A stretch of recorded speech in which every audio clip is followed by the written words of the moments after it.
Livro A Pedra Filosofal de Henri T. Lawrence. Volume 3. A Visão Esotérica da Vida. Parte 1. Visão de Vida. A visão de mundo é o nosso conhecimento total do aspecto material da realidade. A visão de mundo inclui as ciências físicas e naturais e suas ramificações. A visão da vida diz respeito ao aspecto da consciência da existência e à soma total da atitude do homem em relação à vida, ao seu significado e objetivo, e sua visão sobre a humanidade e os caminhos do homem. Sem uma visão de mundo, conhecimento da realidade, falta a base necessária da visão de vida. Uma concepção racional da realidade é tanto mais importante quanto a visão da vida é de importância fundamental e indispensável. É de sua visão de vida que o homem extrai as bases de suas avaliações, seus pontos de vista para julgamento, motivos para ação. A visão de vida inclui a concepção de direito e o que está contido no conceito de cultura. A presente exposição de uma visão de vida significa orientar-se na selva da vida, ser o fio de Ariadne no labirinto da vida. Nunca antes a necessidade de tal visão foi maior, pois nunca antes a desorientação foi maior. As pessoas reconhecem cada vez mais claramente que as concepções tradicionais e as visões históricas são construções fictícias e ilusórias, arbitrárias da ignorância. As potências destruidoras, que trabalham freneticamente para um retorno ao estágio da barbárie, revelaram sua tendência destrutiva de forma bastante manifesta. A desorientação universal resultou em um senso geral de ilegalidade e arbitrariedade em todas as esferas da vida, também no mundo da realidade material. Falta uma hipótese de trabalho que unifique a visão realista da existência do cientista com a do homem cultural que busca uma síntese. Tal hipótese incorporaria o que é essencial da experiência geral de vida da humanidade e o indispensável idealismo defendido por Platão. Na herança de nossos pais existem axiomas esotéricos de vida que a ignorância interpretou mal. Essas pérolas agora podem ser inseridas novamente em sua configuração original. As ideias, assim, recuperaram sua importância e tornaram-se compreensíveis. Esta visão de vida é denominada esotérica, pois é baseada na visão de mundo esotérica e em fatos esotéricos sobre o objetivo da vida. Não existe uma visão de vida que se adapte a todos em qualquer nível de desenvolvimento. O que é comum a todos eles é o conhecimento das leis da vida, que cada um aplica de acordo com sua compreensão da vida. Qualquer um que, além disso, deseje praticar todos os tipos de convenções certamente pode fazê-lo por sua própria parte. Há leis em tudo, leis da natureza ou leis da matéria no aspecto material da existência, leis da vida ou leis da consciência, no aspecto consciência. Qualquer pessoa que conheça as leis tem uma visão da realidade e compreensão da vida. Antes que você possa dizer como as coisas deveriam ser, você deve saber como as coisas são. As leis da vida concedem liberdade. As leis da vida não são proibições. Aqueles que precisam de orientação não têm conhecimento e julgamento próprios. Ao compreender as leis da vida, tornamos possível resolver racionalmente nossos problemas de vida. Com isso, as condições do desenvolvimento individual são esclarecidas. Visões de vida esotéricas satisfazem demandas legítimas de intelectualidade e idealidade. Todo mundo tem que decidir por si mesmo. Ninguém que saiba o que significa responsabilidade assumirá a responsabilidade de prescrever a outros. Você sempre pode dizer, esta é a minha opinião sobre o assunto. Mais cedo ou mais tarde, o indivíduo deve formar sua própria visão, adequada à sua compreensão da vida. Cada um é responsável por sua própria visão de vida. A responsabilidade significa o acerto do indivíduo com as leis da vida e tem consequências nas encarnações futuras. O próprio indivíduo deve desenvolver seus conceitos de direito, deve ele mesmo buscar seus ideais. O homem sábio se abstém de construir conceitos de direito para os outros. Todo mundo está em algum lugar na gama de desenvolvimento e tem a concepção de direito que corresponde ao seu nível. A visão de vida do outro pode ser interessante como uma síntese da experiência individual. Seu valor para os outros pode possivelmente ser o fato de mostrar uma visão individual da vida liberada das formas tradicionais, formas paralisantes de ver as coisas e ser capaz de dar impulsos a outras pessoas para que formem suas próprias atitudes perante a vida. Claro, não há nada que o impeça de aceitar a visão de vida de outra pessoa. A maioria das pessoas provavelmente não terá as possibilidades ou oportunidades necessárias para formar seus próprios. Mas esta é uma emergência temporal. Chegará o dia em alguma vida em que o indivíduo será confrontado com a necessidade de tornar clara sua própria visão. Em encarnação após encarnação, do berço ao túmulo, a vida é uma série de problemas. Com seus primeiros passos vacilantes, cada um tem que resolver seus próprios problemas sem nenhuma ajuda, problemas que não podem ser resolvidos por outro da maneira certa. O sábio descobre os problemas e encontra suas soluções. A maioria das pessoas não vê problemas nem soluções, e muitas pessoas não se importam com eles, ou os afastam de si mesmos por meio de autoridades. O que um autor deseja acima de tudo é ter leitores que desejem compreender mesmo quando ele falha em se fazer entender. Palavras e expressões antigas têm seu significado convencional. Certamente dificuldades em tentar descrever coisas novas com essas palavras, para dar um novo significado às palavras antigas. Na maioria das vezes, é apenas a partir da visão total que você terá a chance de entender o significado pretendido. Leis da vida. A lei é a condição da liberdade. A lei é a condição da unidade. A lei é a unidade que o homem sempre buscou. Nenhum universo é construído sem lei. A conformidade com a lei caracteriza o mundo da matéria, bem como o mundo da consciência. A conformidade com a lei é uma condição de possibilidade, existência, evolução e continuidade da vida. O conceito de lei contém os atributos de imutabilidade e impessoalidade como os dois mais valiosos. O conceito de lei é um haja-luz no caos da arbitrariedade e da ilegalidade. A conformidade com a lei é o penhasco sobre o qual podemos construir nossa fé e confiança na vida. A conformidade com a lei torna possível uma visão racional da realidade, torna possível realizar racionalmente o sentido da vida. Admitir que a natureza parece fria e dura, não obstante, é verdadeiro, justo e incorruptível.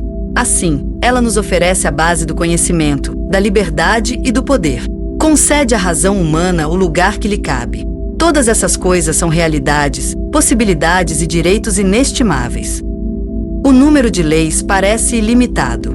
Quanto mais os limites da consciência se expandem e quanto mais vasto se torna o nosso conhecimento da realidade, mais leis descobrimos. E isso nos dá cada vez mais confiança na racionalidade da vida. Se faltassem as leis, seríamos vítimas da arbitrariedade. Se desconhecemos as leis, caímos vítimas de ficções e superstições.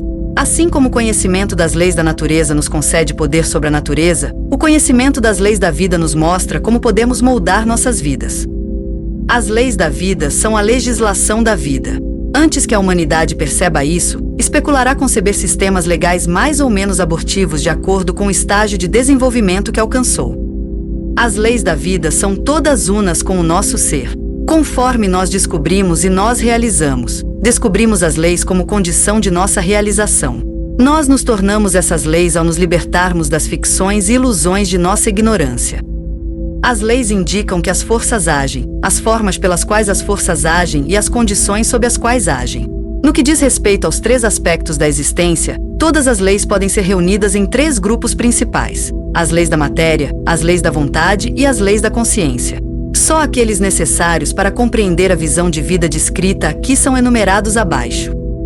A lei fundamental, a lei da matéria primordial dinâmica, a lei natural própria da qual podem derivar todas as outras leis e da qual depende a imutabilidade de todas as leis, tem vários nomes, por exemplo, a lei do equilíbrio, a lei da harmonia, a lei da restauração ou a lei da estabilidade. A lei causal, ou lei da causalidade, diz que se todas as condições estiverem presentes, então um certo curso de eventos segue inevitavelmente, que as causas dadas têm suas bases em forças manifestadas, que o efeito, ou evento, é resultante de um grande número de forças. A lei da semeadura e da colheita também é uma lei da consciência. A lei do desenvolvimento é uma lei de conveniência ou finalidade. Diz que toda a vida, do mais baixo ao mais alto, se desenvolve, que as forças agem de certas maneiras para certos fins. Cada átomo primordial é um Deus em potencial e em algum momento, através do processo de manifestação, se tornará um Deus real, o tipo mais elevado de consciência. A lei da forma diz que toda forma de vida é adaptada ao estágio de desenvolvimento de sua vida interior, que cada tipo superior de consciência requer uma forma superior de vida, uma possibilidade mais conveniente de adquirir consciência aumentada. A lei da transformação diz que a forma de vida muda constantemente e se dissolve apenas para ser renovada. A lei da reforma diz que todo ser, quando sua forma é renovada, recebe uma forma de vida, até que sua expansão de consciência exija uma forma superior especificamente diferente.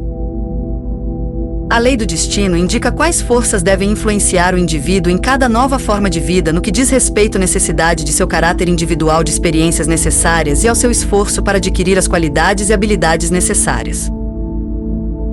A lei da liberdade diz que cada ser é sua própria liberdade e sua própria lei, que a liberdade se conquista por meio da lei. A liberdade é o direito ao caráter individual e à atividade dentro dos limites do direito igual de todos.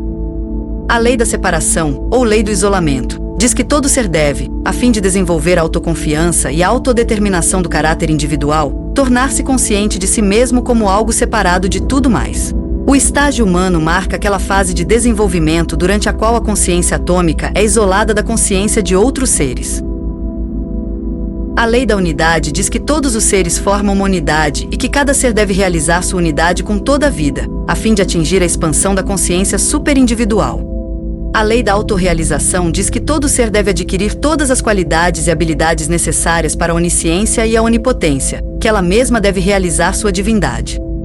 A lei da ativação diz que a vida é atividade, que a vida se desenvolve por meio da atividade, que o desenvolvimento individual só é possível por meio da atividade auto-iniciada da consciência. A lei da liberdade, a inalienável liberdade divina. Liberdade e direito. A liberdade é um mistério para a ignorância. Porque se a liberdade é vista como arbitrariedade, então ela se abole tanto no individual quanto no coletivo. Se a liberdade se abole, então demonstra que é uma ilusão. Para o ignorante da vida, o ser supremo é a arbitrariedade suprema. Mal suspeitam eles da necessidade da lei e da finalidade, do fato de que apenas uma vontade arbitrária tornaria impossível todo o desenvolvimento, todas as leis da vida.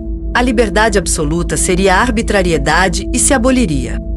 Sem o conhecimento dos mundos da realidade material, dos mundos da consciência correspondentes a esses mundos e das leis da vida, a ação racional ou conveniente no sentido da vida é impossível. Liberdade é lei. A plena liberdade é a lei da unidade. Antes que possa haver liberdade exterior, lá deve ser a liberdade interior, conformidade espontânea com a lei. Sem lei não há liberdade. Sem liberdade não há lei. Liberdade sem lei seria arbitrariedade, caos. Lei sem liberdade seria liberdade de responsabilidade, a mecanicidade matando a individualidade. A liberdade e a lei são igualmente necessárias. A liberdade é onisciência e onipotência, pois é onisciente e infalível em sua aplicação da lei. Escravidão é ignorância e impotência. A consciência sente-se livre quando não encontra nenhum obstáculo à sua atividade. Por meio da manifestação, ele finalmente aprende que a atividade desenfreada leva ao caos. Tendo adquirido a onisciência, sabe que a lei é a condição da liberdade, pois a maior liberdade possível só pode ser adquirida pela aplicação onisciente das leis da vida, que a conformidade com a lei é uma condição de um cosmos que não degenera em caos. O homem conquista a liberdade descobrindo e aplicando sozinho as leis da vida. O indivíduo é potencialmente livre, sendo uma divindade em potencial. A liberdade plena é a divindade realizada. Liberdade através do insight e entendimento. O intelectualismo ignorante acreditava que o homem poderia ser rapidamente reformado apenas pela iluminação ou outros truques. Este é um erro fundamental. Condições de insight, de compreensão e habilidade só podem ser adquiridas lentamente durante um grande número de encarnações. Antes que possa haver qualquer questão de insight e compreensão, o homem deve adquirir uma vasta experiência geral de vida como base para a construção. Essa base é lançada durante os 400 níveis de desenvolvimento do estágio de barbárie. Não há ideias inatas, nem conhecimento inato, nem habilidades inatas. Mas existem maiores ou menores predisposições ou condições de uma aquisição mais ou menos rápida de conhecimento ou habilidade. Com base nestes factos, compreendemos o que Platão quis dizer quando, pela boca do seu Sócrates, formulou os axiomas: a virtude é o conhecimento. Quem conhece o certo faz o certo. Por conhecimento, Platão significava experiência de vida suficiente, as condições de insight, compreensão e o poder de realização. A sugestão será suficiente para quem em vidas anteriores adquiriu conhecimento e habilidade. Ele imediatamente entende a dica, vê o que é óbvio e então faz o que é certo automaticamente. Ao enunciar essas frases, Platão formulou a lei do bem, dizendo que o homem sempre obedece ao bem supremo que realmente vê e compreende, porque não pode fazer de outra forma, porque é uma necessidade e uma alegria para ele fazê-lo. Esta lei é válida em todos os níveis de desenvolvimento. A ignorância prega a mesma concepção de direito para todos. Mas é impossível seguir prescrições estranhas ao seu ser, que conflitem com seu destino ou sejam escolhidas arbitrariamente. É impossível impressionar alguém com compreensão de um nível alto demais para ser concebido por ele como expediente. Os ignorantes e impotentes não são livres dentro da esfera de sua ignorância e impotência. O indivíduo é livre na medida em que adquiriu perspicácia, compreensão e habilidade. Todo limite de insight, compreensão ou habilidade é um limite para a liberdade.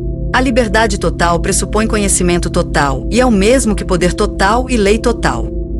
Em todos os nossos atos há uma escolha constante, mesmo que não tenhamos consciência disso. A maioria das pessoas está naqueles níveis em que a escolha consciente é substituída por papagaios e mímicas, hábitos e complexos de vários tipos. A razão mais elevada para o indivíduo é o seu próprio bom senso, que se desenvolve ao ser aplicado. As oportunidades de livre escolha se multiplicam em cada nível superior. No nível mais alto, a escolha é sempre livre. Liberdade de escolha. O termo liberdade de escolha é enganoso. Significa a escolha arbitrária da consciência entre diferentes ações. Mas a questão não é a escolha da ação, mas a escolha do motivo. Porque a ação é determinada pelo motivo mais forte. Este problema está relacionado com o da liberdade de consciência, vida mental e emocional. Qualquer um que sempre pode decidir quais pensamentos ele vai ter e quais pensamentos ele vai nutrir é livre. Qualquer um que tenha pensamentos descontrolados e sinta emoções descontroladas não é livre. Na maioria das pessoas, os pensamentos e as emoções vêm e vão quando bem entendem, exceto quando a atenção está ocupada, fascinada por um determinado conteúdo. Quando a concentração cessa, no entanto, o conteúdo da consciência é controlado apenas esporadicamente. A liberdade de consciência é determinada pelas leis da vida, especialmente as leis do desenvolvimento, colheita e ativação. A liberdade de escolha depende do conhecimento da realidade, percepção e compreensão. Falta de liberdade ou impotência indica um baixo nível de desenvolvimento ou uma má colheita. Você pode, procedendo metodicamente, tornar qualquer motivo mais forte. No homem ignorante, seu motivo mais forte é insuspeitamente determinado por ocorrências aparentemente acidentais, que na verdade foram causadas por fatores da lei da colheita. O motivo mais forte no estágio da barbárie geralmente consiste em impulsos emocionais. No estágio da civilização, no mais forte complexo emocional subconsciente. A capacidade de liberdade de escolha aumenta em cada nível superior de desenvolvimento. A capacidade de autodeterminação do indivíduo cultural é o resultado de sua previsão, de seu trabalho metódico para fortalecer seus motivos cultivando complexos convenientes. O homem primitivo não procura nem encontra qualquer possibilidade de escolha. O homem inteligente prepara sua escolha. O homem sábio predeterminou seu motivo para sempre. Liberdade e responsabilidade. Assim como o conhecimento essencial da realidade material é o conhecimento das leis da natureza, o conhecimento das leis da vida é a soma do conhecimento da vida. As leis da natureza e as leis da vida são expressões semelhantes da imutável conformidade com as leis da existência. Só os homens dominam e proíbem. Nenhum poder da vida pode fazê-lo, pois isso entraria em conflito com a lei da liberdade e com a soberania divina do indivíduo. A lei da liberdade concede ao homem o direito de ser sua própria liberdade e sua própria lei, desde que não viole o direito de todos os seres a essa mesma liberdade inviolável. Este direito do indivíduo é inalienável e divino. Toda a vida tem sua liberdade nas duras condições de sua própria responsabilidade. O abuso da palavra responsabilidade pelos homens demonstra que eles não têm ideia de seu significado. Não seria incomparavelmente mais fácil conformar-se apenas o suficiente com uma série de mandamentos pobres? Todo erro quanto às leis da vida, conhecidas e desconhecidas, acarreta consequências inevitáveis nas vidas futuras. O número de encarnações é ilimitado, até que toda semeadura ruim tenha sido colhida até o último grão. Ninguém escapará de seu destino autoformado. A maioria das pessoas continua alegremente semeando sua semente diária de ódio em pensamentos, emoções, palavras e ações. Eles precisam de graça para continuar abusando da liberdade impunemente. Ninguém lhes disse a verdade, apenas os embalou na crença absurda da possibilidade de escapar das consequências. A razão mais simples deveria dizer-lhes que a liberdade de responsabilidade aboliria a liberdade, que qualquer tipo de arbitrariedade aboliria toda conformidade com a lei. Os filósofos constroem leis morais e os moralistas cada vez mais proibições. A vida não conhece nenhuma lei moral, nem nenhuma proibição. Os mandamentos são contornados por meio da casuística jesuítica e da graça arbitrária. A vida não conhece nenhuma graça, apenas uma lei infalivelmente justa. As proibições são erros psicológicos dos moralistas, tentativas abortadas dos desamparados para forçar os relutantes à obediência. Em sua ignorância da vida, os moralistas cometem o erro de transformar as invenções humanas em ditames divinos, algo semelhante à blasfêmia. Os deuses não são ditadores, mas administradores incorruptíveis das leis imutáveis da vida. A maior idiotice da vida dos moralistas, entretanto, é seu autoassumido direito de julgar. Em sua presunção, julgam-se capazes de absolver e condenar, a que nem mesmo Deus tem direito. E esses guias cegos dos cegos, que diariamente crucificam o homem. Esses críticos ignorantes da vida que de vez em quando cometem os erros mais fatais quanto às leis da vida, se autodenominam guias da humanidade. O desenvolvimento individual ocorre sob o equilíbrio entre liberdade e lei. O abuso da liberdade limitante abole a liberdade. A liberdade usada corretamente proporciona uma liberdade cada vez maior. A liberdade do indivíduo é assegurada pela liberdade de todos e é aperfeiçoada pela realização individual da unidade. Os homens acreditam que são livres, ignorando o fato de que desde muito tempo atrás, por suas idiotices na vida, perderam o direito e a possibilidade de liberdade para muitas vidas futuras. Na compulsão das duras circunstâncias da vida, esconde-se um propósito, que lentamente, mas com certeza infalível, ensinará os mais desafiadores em relação à vida. Os homens devem aprender sob condições de vida cada vez mais difíceis, até que aprendam que a liberdade não existe para a busca de uma vontade própria arbitrária. Todo mundo tem direito à visão mais errônea da vida de sua parte, naturalmente para assumir as consequências no sentido da vida. Aqui a humanidade nunca se preocupou com o custo para si mesma. Mas então os homens desenvolveram um instinto monstruosamente pervertido, de modo que, ao fazer uma escolha, eles inevitavelmente escolherão a única coisa errada.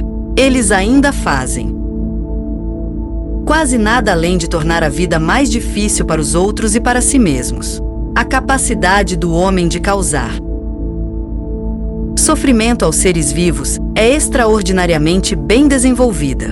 Sua incapacidade de espalhar ânimo, alegria e felicidade ao seu redor é tão manifesta. Os erros da humanidade no passado são uma semeadura horrível acumulada que deve ser colhida. Os homens estão tremendamente ansiosos para ver que a justiça seja feita. Se eles pudessem imaginar a eficiência com que isso é feito, eles ficariam ansiosos com seus próprios erros. Mais de 300 mil seres humanos morrem todos os dias, a maioria deles oprimidos por seus semelhantes e esmagados sob as chicotadas impiedosas de seu destino autoformado. Não é culpa da vida que os homens prefiram aprender apenas através de experiências dolorosas. Em sua ignorância da vida e presunção, a humanidade preferiu o caminho do ódio. A consequência foi que o homem é um lobo para o homem, que a vida é uma guerra de todos contra todos. Todos violam de vez em quando o direito dos outros à inviolável liberdade e todos são cúmplices, também aqueles que testemunham imparcialmente a violação da liberdade. Somente quando a liberdade do indivíduo não for mais violada, só então o desenvolvimento pode continuar tranquilo e harmonioso, e a vida pode conceder a cada ser sua maior alegria e felicidade possíveis. A única maneira de recuperar um direito perdido à felicidade é fazer os outros felizes e não aumentar a dificuldade na vida de ninguém. As pessoas estão muito aquém da compreensão autoevidentes da vida. Liberdade e desenvolvimento. O sentido e objetivo da existência é a atualização da consciência potencial dos átomos e ativação, subjetivação, objetivação e expansão da consciência atômica. Através deste processo, a consciência atômica adquire conhecimento dos tipos de matéria de todos os diferentes mundos, dos diferentes tipos de consciência correspondentes a esses tipos de matéria e das leis da vida. O processo implica, no que diz respeito ao conhecimento, no desenvolvimento da ignorância à onisciência, em relação à vontade, da impotência à onipotência, quanto à liberdade, da servidão à liberdade condicionada pela lei, em relação à vida, do isolamento à unidade com toda a vida. O caminho do desenvolvimento é a autorrealização.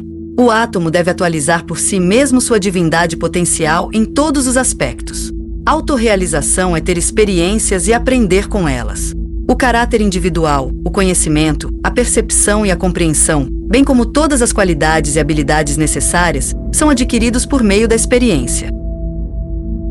A ignorância em adquirir conhecimento é uma busca que por era significa uma errância, até que o insight e a compreensão finalmente encontram um caminho para aplicar o conhecimento da realidade e da vida de maneira conveniente. A vida da ignorância é uma vida de ficções e ilusões. As ficções são as tentativas da ignorância de explicar a realidade. Através de suas ilusões, o indivíduo é seduzido a ter as experiências necessárias. O caminho para o conhecimento é uma substituição contínua de ficções e ilusões de menor conteúdo de realidade por outras de maior conteúdo de realidade. As ilusões que causam sofrimento finalmente provam ser tão manifestamente inúteis a ponto de serem descartadas sem remorso. No negativo, liberdade de ficções e ilusões. No positivo, a liberdade é o conhecimento das leis e a capacidade de aplicá-las infalivelmente. Até que esse objetivo seja alcançado, a liberdade é o direito de ter experiências, dentro dos limites do direito igual de todos. Liberdade e orientação. O self encarna para ter experiências e aprender com elas, para adquirir conhecimento do mundo e da vida, para adquirir qualidades e habilidades. Nos reinos inferiores, o átomo individual é guiado nisso pelo instinto comum de sua alma-grupo. No reino humano, o próprio indivíduo deve, de acordo com a lei da autorrealização, desenvolver seu próprio instinto de vida e tentar encontrar seu caminho por meio dele.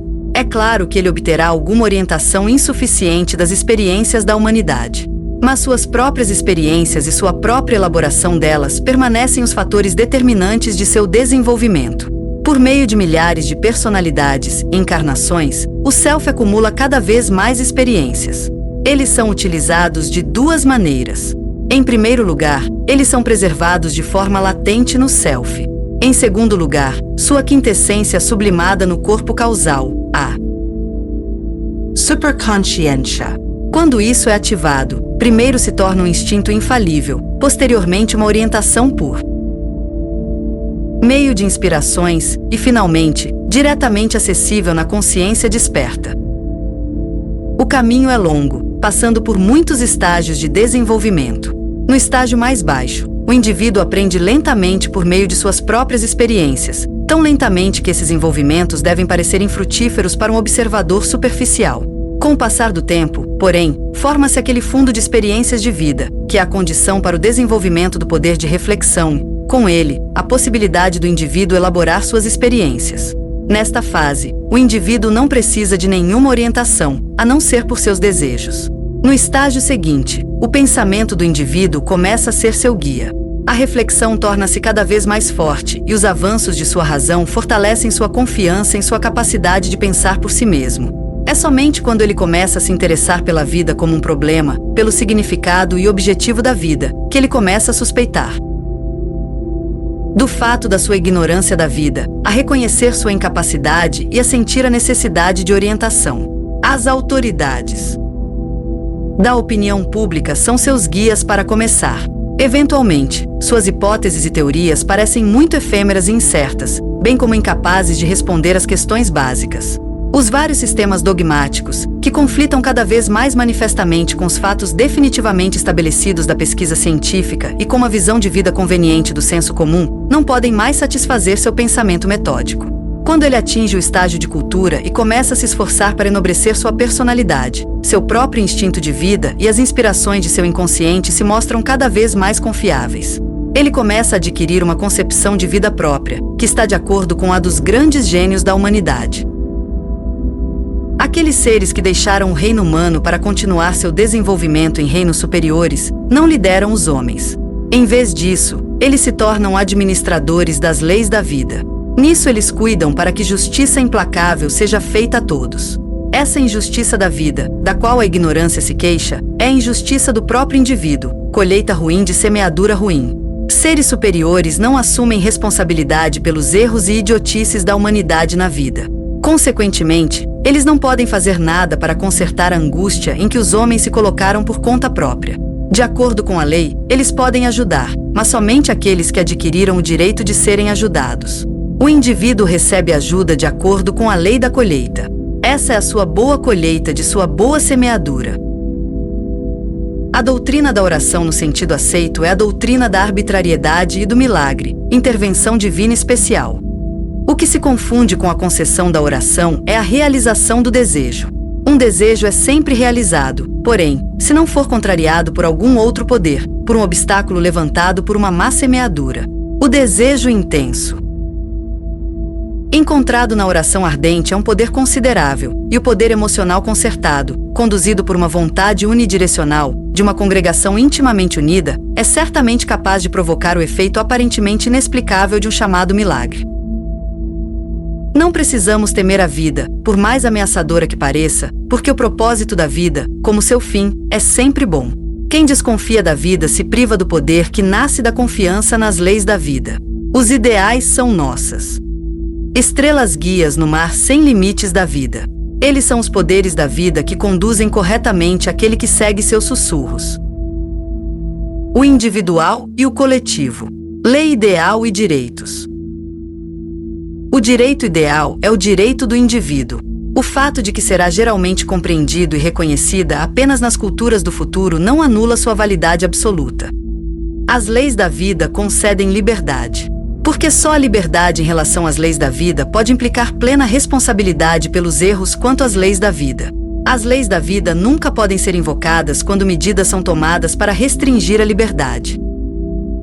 O direito divino é a soberania individual. O homem é uma divindade em potencial. Nenhum poder tem o direito de tirar a liberdade que a vida concede ao indivíduo. O indivíduo tem o direito inalienável e divino de pensar, sentir, dizer e fazer o que lhe agrada, desde que, ao fazê-lo, não viole o direito de ninguém, não infrinja o igual direito de todos a esse mesmo direito. Liberdade inviolável. O Estado, a sociedade, a comunidade, o povo, não têm mais direitos do que o indivíduo. Estado, coletivo, religião, moral, ciência, etc., não são autoridades de direito superior. O Estado existe para defender o direito do indivíduo. O Estado não tem o direito de tomar a posse do indivíduo. O indivíduo só pode exigir proteção legal do Estado. O Estado não tem o direito ideal de proibir nada além de violações do direito igual de todos. O indivíduo não tem o dever de se sacrificar pela comunidade quando assim ela o ordena. O indivíduo tem o direito de decidir por si mesmo o que considera útil ou conducente à felicidade. O poder é inimigo da liberdade quando usado para qualquer outro fim que não seja defender o direito ideal. Qualquer poder que não se baseie no direito ideal carece de base legal e é um abuso de poder. Todas as leis que não se conformam com o direito ideal violam a justiça. O abuso de poder inclui todas as medidas governamentais que não beneficiam a todos, que não são do interesse de todos, que não são vantajosas para todos. O apadrinhamento de qualquer tipo é abuso de poder. O princípio da reciprocidade, medida por medida, é o princípio jurídico da justiça.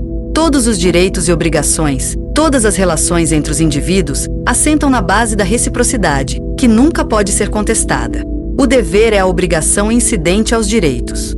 Ninguém pode reivindicar direitos que não correspondem aos deveres obrigatórios. Ninguém tem o direito de exigir do Estado mais do que corresponde à sua própria contribuição. O indivíduo e o Estado. O Estado é um coletivo de indivíduos formado para fornecer uma proteção comum contra inimigos externos e internos, para salvaguardar a liberdade do indivíduo em relação a outros indivíduos e coletivos, para regular assuntos que o indivíduo não tem possibilidade de controlar, para possibilitar a civilização ao indivíduo primitivo, a cultura do indivíduo no estágio civilizatório, o humanismo do indivíduo no estágio cultural, e para que o idealismo do indivíduo humanista surja e seja assim. Preservado. É tarefa do Estado promover a unidade social e neutralizar as tendências à divisão, corrupção e abuso de poder. O perigo da corrupção no estágio da civilização é sempre maior do que a ignorância pensa. A corrupção é combatida por garantias contra a insegurança e a arbitrariedade. A incorruptibilidade e a justiça são as virtudes mais eminentes do Estado. É tarefa do Estado trabalhar pela unidade internacional. O nacionalismo em oposição a outras nações não pode ser mais defendido do que a política estatal violenta. O homem como ideal é superior ao Estado. Se o Estado não atende aos requisitos ideais, então ele é governado por indivíduos ignorantes da vida. As tarefas básicas do Estado são dadas, imutáveis e independentes das exigências do espírito da época. É tarefa do Estado fornecer ao indivíduo oportunidades de educação, protegê-lo contra a destituição indefesa por arranjos sociais, garantir-lhe a maior liberdade possível dentro dos limites do direito de todos à mesma liberdade inviolável. O Estado não tem o direito de infringir a liberdade de opinião do indivíduo, esse direito ideal sempre violado pelos Estados bárbaros, de tentar reformar cidadãos de outra forma cumpridores da lei, de desrespeitar as necessidades e justas demandas das minorias existentes, de exigir mais do indivíduo do que o que é inevitável para a continuidade e utilidade do Estado, para explorar o indivíduo de forma irracional. É verdade que as condições podem se tornar tão complicadas que pode haver dúvidas sobre o que é necessário ou razoável. Mas esses princípios são válidos. O Estado não é nenhum tipo de ser superior. Esses certamente seriam estranhos seres superiores, que ao longo da história do mundo cometeram uma quantidade inacreditável de idiotice e violação. Esses coletivos, que são fatores de poder legal em um Estado civilizado, consistem em indivíduos muito imperfeitos que têm visão limitada, uma concepção convencional de direito, idiosincrasias, opiniões preconcebidas, interesses conflitantes, em quem a vontade de unidade é apenas fracamente desenvolvida. A ignorância da vida não se torna conhecimento por ser multiplicada por um número qualquer, ou por receber títulos ou condecorações. O Estado é uma instituição muito imperfeita. A essência do Estado são suas leis. Nenhum Estado alcança mais alto que suas leis. Até agora, nenhum Estado viveu à altura do nome de Estado cultural.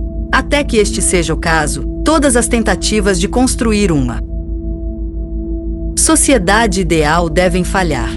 Cada uma dessas tentativas resulta apenas em sofrimento desnecessário para uma parcela considerável dos membros do Estado.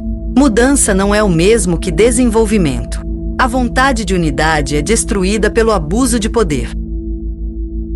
Os slogans que sempre regem as massas no estágio da civilização incluem em nossos tempos a democracia e a igualdade. A democracia pressupõe homens ideais. Nunca pode haver igualdade. As classes são a ordem natural das coisas em todos os reinos da natureza, tanto os inferiores quanto os superiores. As classes naturais indicam diferentes classes de idade. A diferença de idade entre os indivíduos humanos pode chegar a 7 éons. A imensa diferença na experiência de vida é maior do que a ignorância pode compreender. O fato de ninguém realmente acreditar na igualdade aparece no fato de que, embora o orgulho se recuse a reconhecer alguém como seu superior, o desprezo sempre vê incontáveis multidões abaixo de si mesmo. O princípio da igualdade implica uma negação do desenvolvimento, da diferença entre aquilo que é potencial e o que é real. A democracia neutraliza o desenvolvimento, diminuindo continuamente todos os requisitos de habilidade, conhecimento, discernimento e compreensão, permitindo que a parte mais jovem da humanidade, incomparavelmente mais numerosa, oprima aqueles que estão nos estágios de cultura, humanidade e idealidade. A democracia não é garantia de liberdade, não é mais uma garantia contra o abuso de poder do que qualquer outro tipo de governo. Governo de um homem só, governo de camarilhas, governo de uma classe ou da maioria. A liberdade está em perigo em qualquer lugar onde o poder esteja concentrado. Quanto menor o nível de desenvolvimento, maiores os riscos. É verdade que não há garantias definitivas contra a opressão se permitirmos que a corrupção corroa o espírito público. Mas a maior garantia será dada por aqueles sistemas em que a influência política das várias classes sociais se equilibra umas com as outras, e o nível supremo do poder é uma autoridade perspicaz que exige responsabilidade e tem um veto absoluto contra a legislação arbitrária. Em épocas normais, os indivíduos nascem nas classes sociais que correspondem aos seus níveis de desenvolvimento. A divisão do trabalho na sociedade é assim facilitada, e o equilíbrio social assim obtido impede que os elementos do eterno descontentamento e rebelião deem vazão ao seu ódio. Entretanto, naquela condição de discórdia em nossa época de divisão, que caracterizou os últimos 12.000 anos da história mundial, as castas se misturaram e a arbitrariedade da ignorância imperou, com resultados familiares a todos. Como cidadão, o indivíduo não tem outro direito natural senão o da liberdade legalmente protegida. Todos os outros direitos devem ser conquistados por meio das obrigações correspondentes. Em princípio, direitos sem obrigações são um erro social, que resulta apenas em demandas cada vez maiores por novos direitos. Quanto mais a sociedade fizer pelo indivíduo, maior será o serviço que ela tem o direito de exigir em troca. claro, isso é igualmente verdadeiro para o indivíduo em relação à sociedade. O indivíduo e as leis. O conceito de lei é o mais importante de todos os conceitos. A lei é a condição de toda a vida. A lei é necessária à liberdade, à unidade, ao desenvolvimento, à sociedade e à cultura. O Estado é construído por meio de leis. No atual estágio de desenvolvimento da humanidade, as leis são tão necessárias que, se o Estado não existisse, ele deveria ser formado apenas por causa das leis. A educação que não inculca a inevitabilidade da lei não faz jus ao seu nome. Só a lei impede a arbitrariedade e o caos. As leis indicam o estágio de desenvolvimento da nação no que diz respeito civilizacional, cultural, humanitário. A condição de uma concepção internacional de direito é a compreensão de que o superestado é superior ao Estado. A nação tem as leis que merece. Leis feitas por seres tão ignorantes da vida não são de forma alguma sacrossantas. Pode-se dizer que as condições de uma legislação realmente oportuna ainda estão ausentes. Procurar investir os produtos da fragilidade com algum tipo de santidade é uma blasfêmia. Qualquer pessoa que deseje defender o respeito à lei não deve contribuir para a legislação arbitrária e a interpretação arbitrária da lei. Muitas vezes, as leis são abusadas pela tendência ditatorial. Além disso, refletem idiosincrasias dos legisladores e dogmas da ignorância da vida. Se as leis são desumanas e se é impossível provocar uma mudança, então o indivíduo pode desafiá-las, assumindo voluntariamente as consequências. Deixar de aproveitar todas as oportunidades para enobrecer as leis implica perder oportunidades para fortalecer o bem e enfraquecer o mal, isto é, semear uma boa sementeira, e implica na responsabilidade coletiva pelas más leis. Demasiadas leis tendem a diminuir o senso de solidariedade e aumentar a falta de vontade de cumprir a lei. A mentalidade proibitiva tem um efeito destrutivo sobre as ideias de direito, gera desprezo pela lei, desafio, desejo de prejudicar, e prejudica o senso de responsabilidade social. O desafio aparece na inclinação de agir contra a lei quando as consequências penais são consideradas improváveis. Além disso, é um erro psicológico tentar verificar por meio de leis todos os possíveis danos causados por indivíduos bárbaros, cujas leis esses indivíduos nunca se importaram, e, por esse motivo, importunar cidadãos leais com regulamentos desnecessários e irritantes. É mais seguro neutralizar a ilegalidade com esclarecimento e educação. O Estado tem em seus vários órgãos de propaganda, e especialmente em seu sistema educacional negligenciado, um meio de despertar e desenvolver um espírito público leal. Não parece ser entendido que esse espírito é destruído quando os antagonistas políticos lançam suspeitas uns sobre os outros. As regras mais simples para uma convivência sem atritos e o respeito pelo direito igual de todos podem, em todo caso, ser incutidas de maneira mais eficiente do que até agora. As leis podem ser consideravelmente simplificadas, especialmente as penais. Aqueles que infringem o direito de outrem precisam de uma educação social especial, a ser continuada até que dê resultados concretos. Há uma incapacidade marcante de levar em consideração os tipos individualmente diferentes de asocialidade e as perspectivas de reforma. A execução penal desajeitada muitas vezes aumenta o ódio pela tortura psicológica sem sentido que implica em tentar contornar a punição absurda, declarando o maior número possível de delinquentes como mentalmente perturbados é fazer propaganda da superstição psiquiátrica de que todo mundo é louco. O fato de ninguém ser considerado totalmente são uma prova clara de quão profundamente a ignorância da vida falha em entender o caráter individual. Leis verdadeiramente racionais serão possíveis apenas no estágio da cultura. Então as leis estarão em harmonia com as leis da vida. Até então, uma investigação principal sempre contínua sobre o que pode ser feito para enobrecer as leis será sempre necessária. As leis necessárias são as leis exigidas para a proteção do indivíduo e a continuidade do Estado, e para o avanço do respeito pela lei e pelo direito. Leis desnecessárias são aquelas que poderiam ser melhor substituídas por informações, orientações gerais e instruções da polícia. As leis justas garantem ao indivíduo sua liberdade contra as injustiças do Estado, inclusive as jurídicas. Tais injustiças nunca podem ser defendidas reivindicando algum tipo de direito superior do coletivo. Boas leis geralmente coincidem com leis necessárias. Elas serão tão poucas e simples o quanto possível. Elas concordam tanto quanto possível com o direito ideal. São expedientes, principais, gerais, declarando também o espírito e a finalidade da lei. Isso neutraliza o formalismo e simplifica a interpretação. Seguramente, isso exige muito da capacidade dos tribunais e pressupõe que a formação na faculdade de Direito seja completamente diferente da atual e, principalmente, que vise o senso comum. Leis ruins são leis demais, leis mal elaboradas, arbitrárias, leis continuamente alteradas, como conflito com a concepção geral de direito, têm um efeito brutalizante e neutralizam a educação.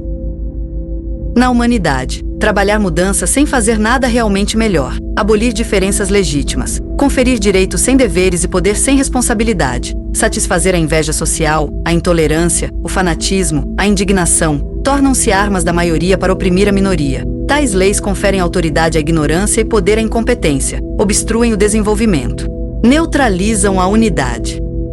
Lealdade pressupõe a reciprocidade. Leis ruins ou leis interpretadas arbitrariamente destroem a lealdade, despertam ressentimento e desprezo pela lei. Uma lei ruim é pior do que nenhuma lei, deve ser o lema de todo legislador. A liberdade individual e social. Os direitos garantidos por lei são ilusórios se não forem sustentados por um espírito público de defesa da lei. Isso é demonstrado pelas várias liberdades do liberalismo. A liberdade de pensamento é restringida pelos dogmas que regem todas as esferas da vida. A liberdade de expressão costuma ser perigosa pela arrogância e agressividade da intolerância e do fanatismo, e é recomendável caso você tenha um partido forte nas costas ou esteja disposto a ser mártir de suas opiniões. A liberdade de imprensa não existe para quem não tem editor nem capital privado. Além disso, ele está indefeso contra a perseguição dos impressores, caso ele se torne objeto de sua malevolência. Sem uma justiça geral, tanto a liberdade quanto a justiça são apenas aparência vazia. Todo o culto das aparências da sociedade e suas mentiras de vida não seriam tão radicalmente elaborados se a liberdade existisse. As assembleias legislativas são dominadas por proibidores e patrocinadores. Eles prefeririam ter tudo proibido. A tendência de proibir se fortalece a cada nova proibição. Porque há loucos no estágio da barbárie que se deleitam em abusar da liberdade. Todos os outros cidadãos devem ser importunados com todos os tipos de proibições ridículas. Eles fazem leis para os cumpridores da lei, que não precisam de instruções, sem no mínimo influenciar apenas aqueles elementos sem lei que fazem o que lhes agrada, em óbvio desafio a todas as leis. Muitas vezes, as desvantagens da proibição são maiores do que suas vantagens. A perversidade psicológica da mania da proibição é melhor percebida quando se considera que as inúmeras proibições apenas incitam ainda mais os fora da lei, mas paralisam a iniciativa e a alegria de empreender nos cumpridores da lei, quando não nutrem neles, em seu desespero, desprezo por ambos leis e legisladores. Os culpados pela crescente ilegalidade geral são principalmente os pedagogos, os educadores, as escolas, os escritores gangsters e os políticos. A pedagogia mimada moderna, com sua insistência idiota em complexos e outras sutilezas ridículas, paralisou tão completamente o poder de discriminação nos pais que eles não ousam mais criar seus filhos, mas deixá-los crescer como selvagens. Os tipos primitivos, de que se trata na maioria dos casos, não são tão facilmente afetados por complexos perigosos de inibição, mas mais facilmente por complexos de obstinação. A clarividência pedagógica sem discernimento pode descobrir sintomas que não existem, e com a mesma frequência cega diante das coisas mais óbvias. As especulações imaginativas de alguns psicanalistas são apresentadas como resultados científicos definitivamente estabelecidos. Esses idiotas pedagógicos desnecessários, que competem em espalhar todo tipo de ficção, ignoram as coisas mais essenciais. Eles não têm ideia do desenvolvimento da consciência humana, dos estágios do desenvolvimento humano e das imensas diferenças que existem no que diz respeito ao psicológico. Idiotizados pelo discurso sem sentido da igualdade de todos, acreditam que os indivíduos no estágio da barbárie devem ser tratados com aquela sutileza, raramente encontrada nos próprios pedagogos, que se exige dos excepcionais no estágio da cultura. No que diz respeito à escola, ela descuidou totalmente de tudo que diz respeito à formação do caráter e não transmitiu aos jovens nem mesmo a mais simples concepção do que é certo. Mas, ao glorificar as brutalidades e as intrigas do passado, tem feito possível para confundir suas ideias de certo e errado. A literatura sedutora com seus loucos criminosos, todo tipo de legalidade e sadismo, deve carregar uma grande parte da culpa. Os políticos e a imprensa têm contribuído para a barbárie com sua venenosa propaganda de ódio contra pessoas de outras opiniões e classes sociais que não a sua. Na fase da barbárie, não existem sequer os conceitos mais simples de liberdade. Tais indivíduos, nascidos em nações civilizadas, concebem a liberdade, sobre a qual tanto ouvem os outros falarem, como o direito à vontade própria e à ilegalidade. Eles nunca teriam sentido a necessidade de liberdade se não a propaganda democrática de igualdade tivesse colocado em suas cabeças o ódio a tudo que é superior. Todo o sistema educacional religioso, psicológico, pedagógico e jurisprudencial já revelou suficientemente seu absurdo e inutilidade. Os elementos associativos, que carecem da concepção mais simples de direito, necessitam de um tratamento especial e de uma educação eficaz por parte dos educadores médicos sociais. Eles devem, por meios apropriados, ser impressionados com a necessidade de respeitar o direito igual dos outros, até que reconheçam claramente a inevitabilidade e a racionalidade dessa concepção de direito. Esses educadores devem ter um bom senso suficiente para ver o caráter ilusório das ficções psicológicas dominantes e possuir aquela vasta experiência de vida que liberta da idiotização forjada pelos complexos fanáticos de hoje. A liberdade é necessária para o desenvolvimento. Sem liberdade, os indivíduos não aprenderão a perceber o que é a liberdade, não reconhecerão sua imensa importância e nunca aprenderão a usar a liberdade corretamente. Nem pode haver, sem liberdade, qualquer concepção racional de direito. Os limites da liberdade e do direito são onde termina a compreensão e o respeito do direito igual de todos. Segundo Schopenhauer, o conceito de certo, na verdade, ganha seu conteúdo correto ao ser contrastado com o conceito de errado. Errar consiste simplesmente em prejudicar alguém de alguma maneira. Nos direitos humanos, o direito de fazer tudo desde que não prejudiquem ninguém. É dever do Estado proteger os cidadãos contra invasões por agentes públicos. Eles têm maiores possibilidades do que outros de causar danos aos indivíduos. Seu motivo muitas vezes é tentar reprimir opiniões indesejáveis e desagradáveis. Portanto, é importante que o Estado, por meio de leis constitucionais firmes, garanta a liberdade de opinião, seja neutro em todos os assuntos de opinião e não favoreça nenhuma opinião em particular. Daí decorre, entre outras coisas, a adesão a nenhum credo. Todo o poder é abusado. Portanto, os que estão no poder devem ser submetidos a uma lei que exija deles uma responsabilidade real. Quanto maior seu poder, mais eficazmente isso deve ser feito. Se isso não for observado, então a arbitrariedade é inevitável mesmo em sociedades que se consideram altamente civilizadas. Só está maduro para o poder aquele que o exerce para defender a liberdade. O poder e a liberdade são inimigos um do outro. Os inimigos da liberdade sempre foram religião, moralidade, Estado, casta e riqueza. Eles sempre demonstrarão isso de novo, sempre que forem novamente autorizados a ter uma influência indevida, o que as leis constitucionais racionais devem impedir. O Estado deve ser a proteção do indivíduo também contra os inimigos internos. Somente no que diz respeito aos elementos criminais, pode-se dizer que o Estado cumpriu sua tarefa. Mas não faz nada para proteger o indivíduo do ódio de outros indivíduos. Faz pouco ou nada para neutralizar a terrível instituição do sacrifício. Frequentemente, apoia fatores de poder na sociedade que oprimem ou arruinam os indivíduos. A liberdade é o maior presente da vida para os homens. É abusado para privar os outros de sua liberdade. Ao ver com que facilidade e boa vontade eles sacrificam sua liberdade por todos os tipos de quimeras, você entende que eles prefeririam a escravidão se apenas garantissem os potes de carne. Também isso faz parte das irremediáveis ilusões da vida. Tendo perdido sua liberdade, eles gradualmente perderão todo o resto. A lei da unidade. A lei da unidade, a mais óbvia de todas as leis da vida, é a última que descobrimos, porque não há lei com a qual os homens se importem menos em sua autoglória egoísta. Tudo mais lhes parece mais essencial do que a única coisa essencial. A lei da unidade é sem comparação a lei mais importante para o desenvolvimento, a harmonia, a felicidade do homem. A lei da unidade é a lei da salvação, do serviço, da fraternidade. Unidade é a liberdade de todos, a lei de todos, o objetivo de todos.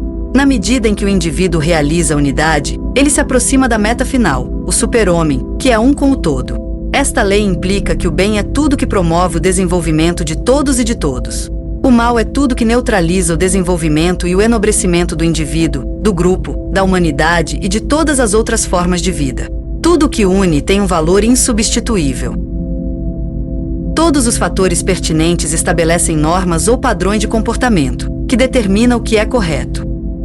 BOM, etc.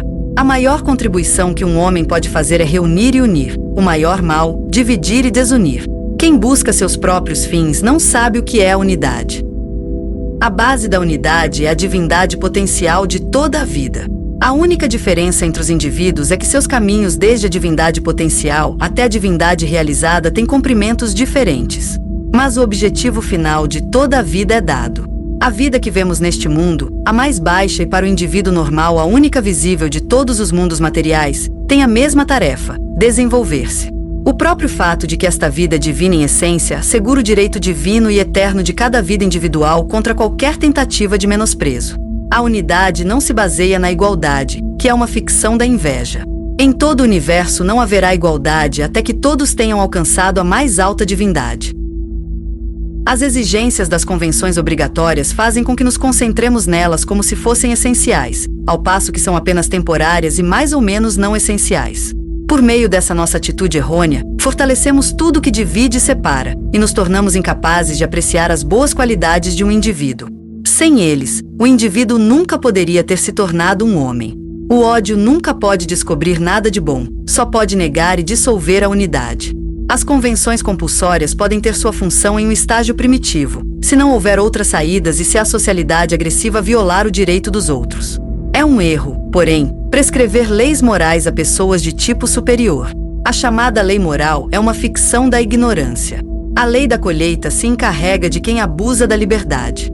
O amor nunca pode ser comandado no respeito externo ou interno, ele pode apenas ser amado. As normas de ação são, na melhor das hipóteses, bases para o julgamento a ser usado para orientação na vida e não. São imperativos. Quando a razão assume modos ditatoriais, ela está no caminho errado. Quando o desejo espontâneo de fazer o que é certo, tanto quanto se vê, é impedido por exigências e orientações, então o que é certo é substituído pelo seu oposto. Todos nós formamos uma unidade, e quem exclui alguém da unidade exclui a si mesmo, até que tenha aprendido, através das amargas lições da vida, a reconhecer a universalidade da lei da unidade. Não há na vida erro mais grave, mais fatal para as nossas vidas futuras aqui na Terra, do que excluir alguém do seu direito divino ao nosso coração.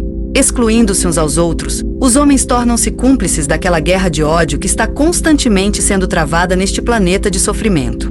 Quão imensamente distantes estamos da unidade fica claro pelo fato de que, aos olhos dos outros, o indivíduo mau tem o direito de existir. A luta pela unidade é sempre contrabalançada pela resistência massiva, apatia e necessidade de desunião da maioria compacta. Há muita coisa separando o homem do homem. No nível mais baixo de desenvolvimento, tudo funciona.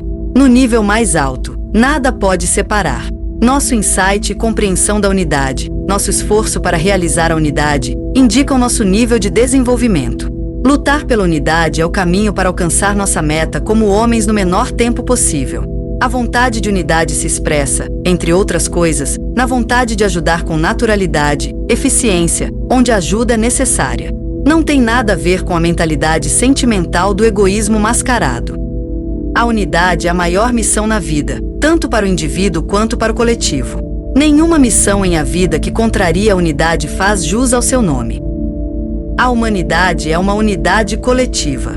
Ao contribuir para a unidade, o indivíduo adquire o direito a condições que favoreçam um desenvolvimento mais rápido. Se não tentarmos realizar a unidade, nossa autorrealização não chegará longe. Se o homem não sentir sua unidade com todas as criaturas vivas, ele permanecerá um estranho com senso de antagonismo e medo de tudo na vida. A lei da unidade se faz sentir também na responsabilidade coletiva.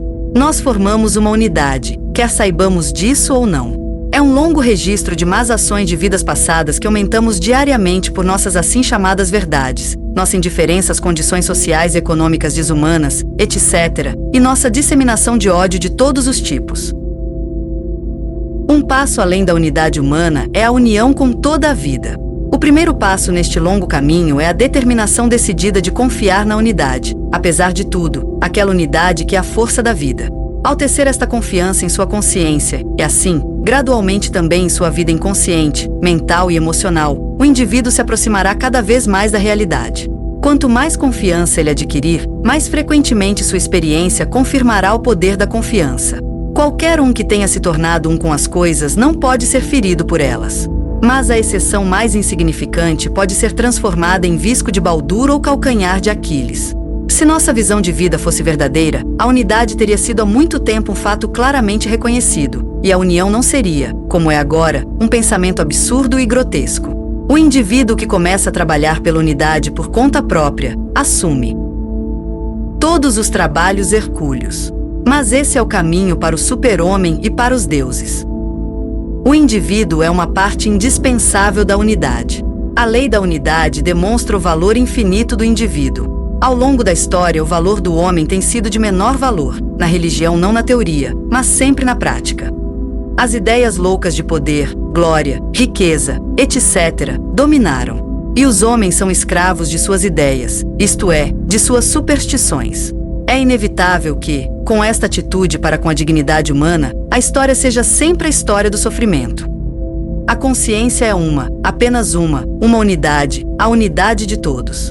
Desenvolvimento significa, visto do ponto de vista da consciência, expansão da consciência através da fusão do self individual, com sua auto-identidade intacta, em unidades cada vez maiores de consciência, até que a consciência cósmica seja alcançada.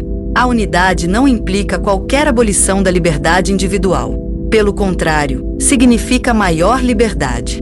Porque a fusão em unidades cada vez mais vastas de consciência significa maior percepção dos mundos da realidade material, maior compreensão da vida e suas expressões, maior conhecimento da lei. É claro que a unidade é um mistério para quem ainda não a experimentou. O Advaita imagina que o self é absorvido e afogado no oceano. Mas o self nunca pode ser perdido. A união com o universo significa que o próprio indivíduo se tornou o universo. Individualismo e coletivismo. O indivíduo é a unidade primária e o individualismo é uma condição do coletivismo. O individualismo é necessário para o indivíduo como indivíduo e o coletivismo para o indivíduo como parte do coletivo. Tanto o individualismo quanto o coletivismo são concepções feitas pelo indivíduo. O coletivismo é um ideal e uma realidade. Para o ignorante, permanece um ideal. Para o primitivo, parece uma utopia que só pode ser realizada através da ditadura. Para o esoterista, é uma realidade inevitável, a meta da humanidade, o reino do super-homem e da felicidade. Todos nós formamos uma unidade. A humanidade constitui um coletivo de consciência, um coletivo de indivíduos em diferentes níveis de desenvolvimento. Ao mesmo tempo, o homem é um indivíduo, um grupo-ser e uma unidade na humanidade. O indivíduo pertence a um grupo, quer ele saiba disso ou não. Como indivíduo, ele tem sua própria autoconsciência isolada. Como um ser grupal, uma consciência grupal potencial. E como um ser humano coletivo, uma consciência coletiva, que abrange toda a humanidade. Durante o curso do desenvolvimento, esse grupo e a consciência coletiva são ativados. A base da unidade é o segundo self coletivo do indivíduo. O caminho do indivíduo para os mundos do segundo self, o reino do super-homem, passa por sua realização da consciência coletiva. Na medida em que o indivíduo vê sua participação no coletivo e realiza sua comunidade com ele, sua liberdade e responsabilidade aumentam. Ele se torna responsável por seu coletivo, independentemente do insight e esforço dos outros, e ninguém pode impedi-lo de tentar realizar o coletivismo. Tampouco pode se eximir de sua responsabilidade ou livrar-se de sua implicação no destino coletivo, mesmo que de sua parte tenha feito tudo o que estava ao seu alcance. O individualismo assegura o direito do indivíduo contra o coletivo. O indivíduo sempre tem direito à individualidade, à liberdade dentro do coletivo, contra todas as exigências de autossacrifício dos outros, contra reivindicações que violem o direito do indivíduo. O coletivo nunca pode afirmar o coletivismo contra os ideais, nos quais os ideais superiores têm prioridade sobre os possíveis inferiores. O princípio fundamental do coletivo é a idealidade, que é sempre o direito supremo. Caso contrário, o coletivismo se anula. Existem indivíduos que estão em um nível mais alto de desenvolvimento, seja porque são irmãos mais velhos ou porque se adiantaram aos outros por devoção ao seu objetivo. Muitos ideais são rejeitados como aberrações, utopias, fantasias, e são tratados como ilusões hostis ao coletivo. Mas mesmo que os fantasistas confundam caprichos com ideais por causa de seu senso de realidade deficiente, ainda assim é problema deles, se eles não violam o direito dos outros. O coletivo também não é infalível. Sempre há indivíduos que podem estar certos onde os maiores coletivos não estão. Para a ignorância, os ideais são sempre uma loucura. Esses ideais, que como sinalizadores marcaram o curso do desenvolvimento, sempre apareceram como irrealidades para a ignorância. O individualismo é justificado até que o indivíduo tenha adquirido um certo fundo de autoconfiança e autodeterminação. O mesmo se aplica ao egoísmo, dentro de certos limites mais estritos. Sem ela, o indivíduo poderia abrir mão de sua individualidade, não adquirindo as qualidades necessárias à independência. Quando o indivíduo desenvolveu seu caráter individual, entretanto, o egoísmo se torna autoafirmação às custas dos outros. Se suas habilidades não forem colocadas a serviço do coletivo, ele contrariará a unidade e o desenvolvimento de sua própria consciência. Existem aqueles para quem a individualidade é a única coisa essencial e que lutam contra a unidade como uma questão de princípio e com todos os meios. Eles eventualmente formam um grupo especial. Existem dois tipos de coletivismo, o livre e o não livre. A união compulsória abole o individualismo, tem um efeito dificultador e degradante. O coletivismo grupal egoísta, que deseja solidariedade para encher o próprio bolso às custas da sociedade ou de outros grupos e indivíduos, neutraliza a unidade e tem um efeito destrutivo. Em tal coletivo, os lemas do ódio podem reinar, as psicoses do ódio podem influenciar a lealdade mal direcionada e obrigar os membros mais razoáveis e nobres a permanecerem passivos diante de ações que eles, como estranhos livres, desaprovariam e condenariam. O verdadeiro coletivismo é baseado no individualismo, liberdade, unidade e idealidade, e compreende a necessidade do coletivo. A compreensão cada vez maior que o indivíduo tem dos outros é o sinal de que seu superconsciente coletivo ativado começa a ser consciente para si mesmo. Assim, o primeiro passo é dado em direção à cultura. O indivíduo sempre sacrifica algo pelo coletivo, um pouco de sua soberania, entre outras coisas. Quanto mais alto o nível do coletivo, menos ele invade essa soberania, porque toda compulsão estorva atividade e iniciativa, e porque todo mundo é ele mesmo o melhor juiz de sua contribuição. Quanto mais ideal é o coletivo, mais o indivíduo coloca os fins do coletivo antes de seus próprios fins e interesses. Quanto mais os indivíduos viverem para o coletivo, todos servirem a todos, com benevolência, compreensão, interesse, simpatia e apreço mútuo, mais importante será cooperar para a causa comum. O resultado depende do espírito de solidariedade. Um coletivo com sua emocionalidade e mentalidade intimamente unidas pode realizar um trabalho estupendo, para dizer o mínimo. Lamentavelmente, as condições para tal percepção são inexistentes nos estágios inferiores de desenvolvimento. O grupo é uma associação harmoniosa de indivíduos unidos em sua aspiração concertada para uma determinada missão na vida. As superconsciências dos membros do grupo aumentam o insight, a clareza e o poder de todos no grupo e compensam as falhas individuais. Também o trabalho de autorrealização é facilitado pelo trabalho em grupo. É uma grande missão na vida buscar seu grupo, ajudá-lo a se formar, estabelecer seu objetivo e tentar realizá-lo. Visto do ponto de vista mais elevado, toda a vida compõe um único coletivo. A condição do desenvolvimento, a unidade na diversidade. Consequentemente, os coletivos são de tipos muito diferentes.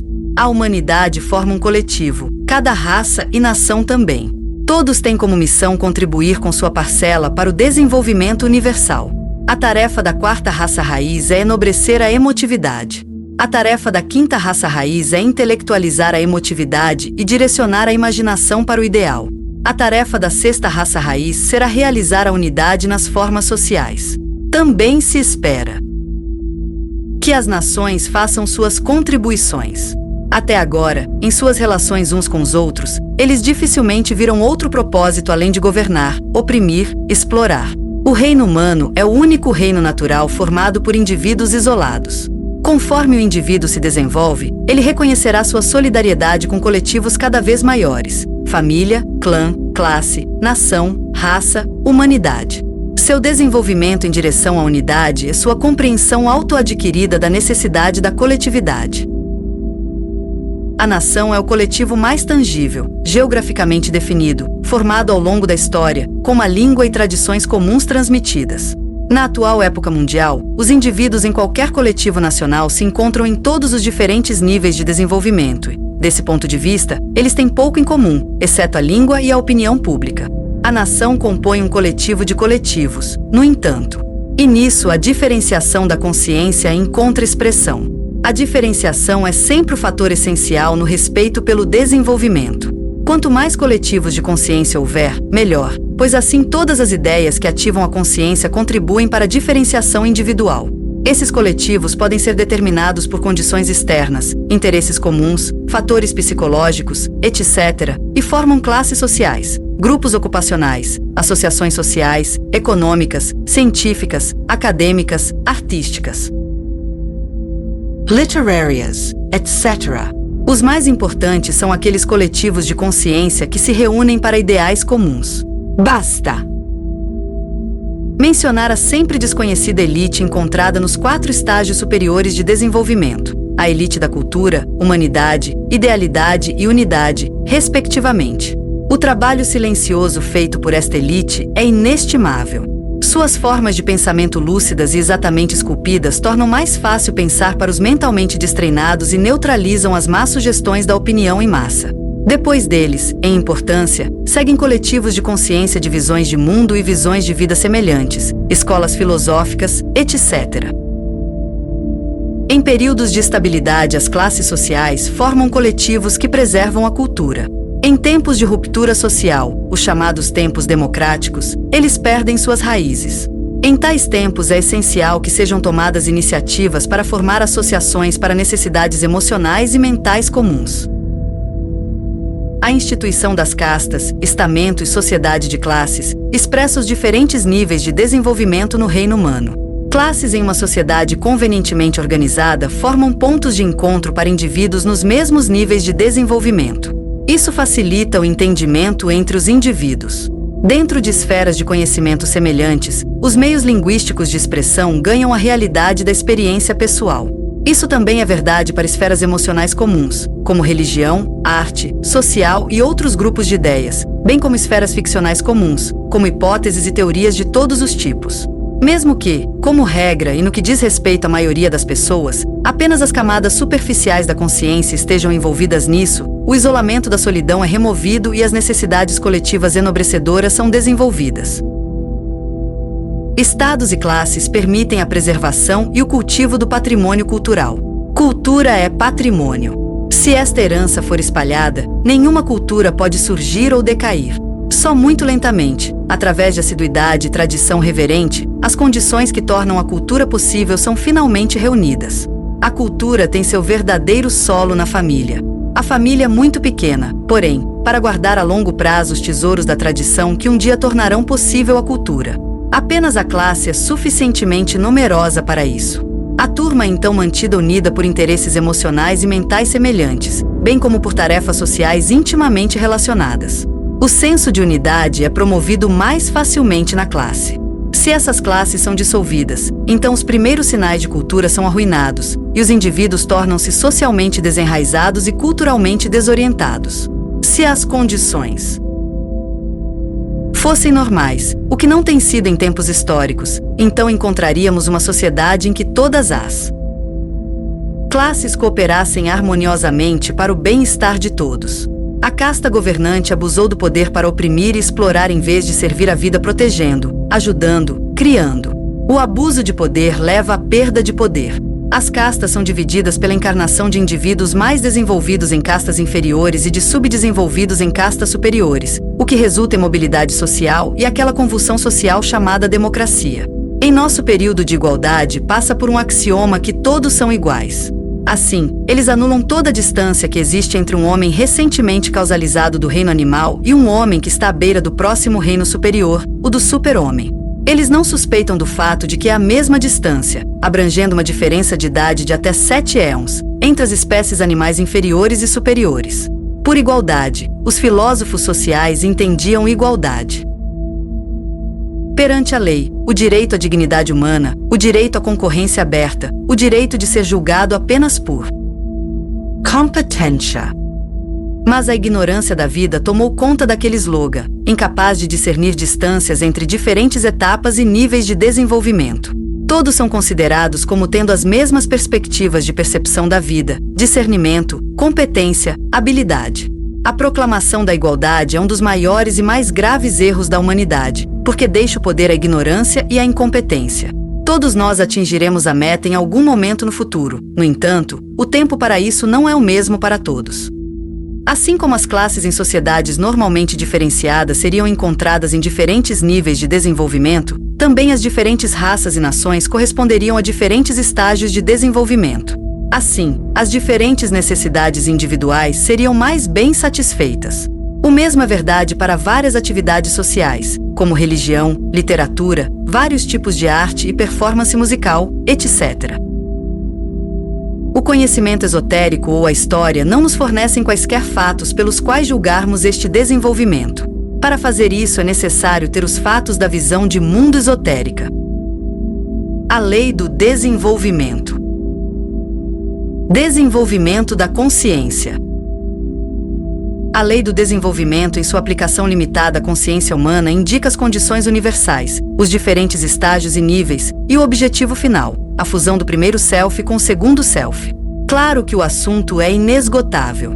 Será reservado para ciências futuras fornecer uma elucidação completa das realidades pertinentes.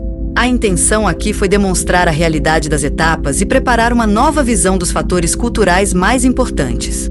Em uma época que sonha com a igualdade em todos os aspectos, a discussão sobre diferentes estágios de desenvolvimento provavelmente despertará indignação. Nossos psicólogos modernos provavelmente não hesitarão em refutar esse fato esotérico com evidências esmagadoras. As épocas futuras, no entanto, apresentarão psicólogos de um tipo bem diferente. O desenvolvimento da consciência é um processo muito lento. O indivíduo passa em média 7 éons em cada um dos reinos naturais que se precedem. O reino humano pode ser percorrido em um éon se o indivíduo não falhar em nenhuma encarnação, mas desenvolver em cada uma a mais elevada atividade de consciência possível, e com o instinto que sente a meta se esforçar para realizar a unidade. No reino humano, o desenvolvimento da consciência pode ser dividido em 5 estágios ou 777 níveis. Em 700 desses níveis, ou nos estágios de barbárie, civilização e cultura, a consciência emocional é a dominante. O pensamento emocional impera em todos os domínios que podem afetar direta ou indiretamente os interesses pessoais. A consciência é condicionada pelas vibrações nos tipos moleculares emocional, 4827, e mental, 4747. Os domínios da consciência que são principalmente superconscientes são, no estágio da barbárie 48.2.4 e 47.4.6, no estágio da civilização 48.2, 13 e 47.4.5, na fase da cultura 48.2 e 47.4.5. As vibrações emocionais no estágio da cultura são encontradas principalmente nas regiões intermediárias, 48.3.5. Os 2 inferiores desaparecerão então por falta dos interesses pertinentes, sendo expressivos do mais grosseiro egoísmo. Os domínios superconscientes dependem do fato de não serem vitalizados no éon emocional por vibrações interestelares ou interplanetárias, e do indivíduo ainda ser incapaz de vitalizar por si mesmo as espirais correspondentes de suas unidades da tríade, e também do indivíduo não ter adquirido a habilidade da atividade de consciência auto-iniciada dentro das camadas de consciência acessíveis a ele. As vibrações emocionais são atrativas ou repulsivas. As vibrações nos 2 tipos moleculares superiores, 48.2.3, têm efeitos atraentes. Aqueles nos 4 inferiores, 48.4.7, efeitos repulsivos. Nos primeiros 4 éons predominam as vibrações repulsivas. Aqueles que neles causaram uma tendência repulsiva, a menos que seus personagens individuais tenham adquirido uma tendência atraente. Todas as expressões emocionais podem ser divididas em 2 grupos principais básicos: atraentes, amor, ou repulsivas, ódio. Tudo o que não é amor é ódio. O amor inclui todos os sentimentos e qualidades altruístas, o ódio todos os egoístas.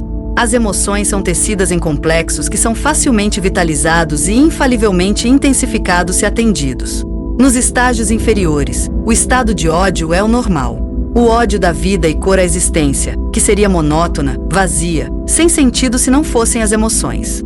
O ódio estimula como um elixir da vida sem o qual as pessoas não podem viver. A tendência ao ódio sempre busca motivos que a estimulem, e quase tudo pode ser motivo.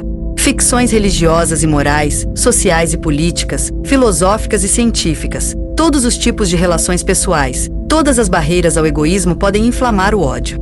2 exemplos podem ser citados para demonstrar a realidade do ódio. Destroyer. A boa aparência de um indivíduo, bom nome e reputação, é, com o culto moralista das aparências que ainda prevalece, sobre a mesma coisa que assassiná-lo. Ele então se torna um leproso social, um pária da sociedade, um fora da lei. Fofoca e calúnia são necessidades vitais para quase todos. Ninguém se omite de espalhar cada vez mais a pestilência no exterior. Outro sinal de ódio é a total ausência daquele respeito e veneração por cada criatura viva que tipifica a atração. O fato da humanidade falar do amor como algo familiar evidencia uma total cegueira na vida. Apenas as locuções autoenganadas são familiares. Na maioria dos casos, até a admiração, o afeto, a compaixão são ditados pelo egoísmo. O que os cristãos chamam de amor não é amor, mas sentimentalismo. O moralista, com sua indignação e julgamento sem fim, comete os mais graves erros quanto a duas das mais importantes leis da vida, as leis da liberdade e da unidade. Religião e arte dispensam comentários introdutórios. A concepção de direito, por outro lado, requer uma introdução por conta da confusão de ideias causada pela moral ilusória e ignorante da vida.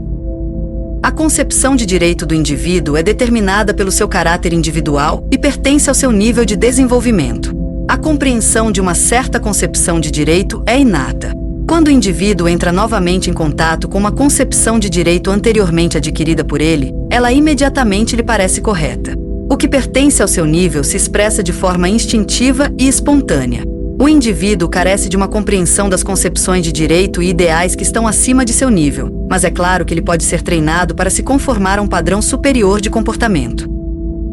O bem e o mal, certo e errado, são e não são absolutos, relativos, objetivos e subjetivos, dependendo de diferentes pontos de vista e pontos de vista. Eles são absolutos em sua oposição em cada nível. Para o indivíduo deve haver uma oposição entre o bem e o mal, que não deve ser relativizado se o indivíduo não quiser acabar em um caos de certo e errado. Eles são relativos na medida em que o bem e o mal em um nível não são necessariamente bons e maus em outro nível. O bem e o mal são objetivos como uma síntese da experiência humana universal, estabelecida na convenção social e no código legal. Eles são subjetivos na medida em que a compreensão do certo e do errado depende da experiência de vida autoadquirida pelo indivíduo e, portanto, faz parte de seu caráter individual. Deve haver algum tipo de concepção de direito. Caso contrário, as comunidades nunca poderiam surgir. Sem uma concepção de direito, haveria uma guerra de todos contra todos, e a humanidade seria aniquilada. O indivíduo que carece de compreensão dos conceitos básicos de certo e errado é tão primitivo ou antissocial que sua educação social fica sob a autodefesa da comunidade. Uma divergência na concepção de direito nunca pode ser invocada em defesa de qualquer violação do direito dos outros, arbitrariedade sem lei ou vontade própria. Quem não quer entender o direito dos outros deve ser ensinado a respeitá-lo sem entendê-lo. Prestar assistência no julgamento de toda violação da liberdade e do direito do indivíduo é do interesse social de todos e de todos. As regras necessárias para vivermos juntos sem atrito são tão simples que o homem mais estúpido pode ser ensinado a ver que elas são justas, inevitáveis. Racionais e convenientes. Nenhum catecismo é necessário para isso, um catecismo que pressupõe uma convicção religiosa e perde seu poder quando a razão se revolta contra as ficções religiosas. Para o indivíduo, bons são os degraus acima de seu nível, e em grau particular o degrau imediatamente superior. O mal é o inferior, o que está abaixo do seu nível e, geralmente, em grau particular aquele que ele deixou recentemente. Nisso está a subjetividade da concepção do certo, mas não qualquer relatividade, que anula a oposição necessária entre o bem e o mal. O bem é tudo que promove o desenvolvimento rumo à unidade. O mal é tudo que contraria a unidade, que se torna um obstáculo à realização da meta. Todo erro quanto às leis da vida também pode ser chamado de errado. Todos esses erros estão sob a lei da colheita, a lei da justiça infalível. Os ideais são modelos de vida, exemplos, objetivos de vida que o homem estabelece para si mesmo, marcos no caminho do indivíduo em direção à unidade, verdades da vida que indicam um caminho mais curto para o mundo dos ideais, fatores de desenvolvimento de uma importância raramente compreendida. Sem ideais não há realização. Todos os ideais serão realizados em algum momento. Nem todos os ideais são adequados para todos. Existem ideais físicos, emocionais e mentais. Para cada concepção de direito, existe um ideal que lhe corresponde. Na compreensão de um certo ideal, o nível aparece. Os ideais devem ser realizáveis. Portanto, não devem ser colocados muito altos, fora do alcance da visão do indivíduo, de modo que percam seu poder de atração, sejam considerados pouco práticos, não instiguem a ação, desencorajem por seu afastamento, conduzam ao culto das aparências e à autodecepção, mas, ao contrário, são montados para imediatamente atrair, encorajar, inspirar, entusiasmar, espontaneamente para despertar admiração e arrebatamento, com a certeza de que o ideal pode ser realizado. A liberdade é o ar vital dos ideais. Os ideais devem ser entendidos como direitos e favores. Os ideais nunca devem ser exigências, pois assim se tornam complexos e hostis à vida. Os ideais são levados ao ridículo se forem pregados àqueles que não entendem o ideal, não o desejam, não o almejam. Você nunca deve exigir que alguém alcance seus ideais. Apenas ter um ideal é uma grande coisa. Em certos casos, muitas encarnações podem intervir entre o desejo e a realização. Muitas pessoas se enganam com seus ideais. A fase do barbarismo. Aqueles indivíduos de nossa humanidade que pertenciam aos níveis bárbaros mais baixos deixaram nosso globo com a segunda raça raiz. Com exceção dos remanescentes da terceira raça raiz, que estão morrendo rapidamente, não há oportunidades de estudar os homens mais primitivos. Nem os estágios de desenvolvimento de diferentes raças podem ser determinados. Raças puras não existem.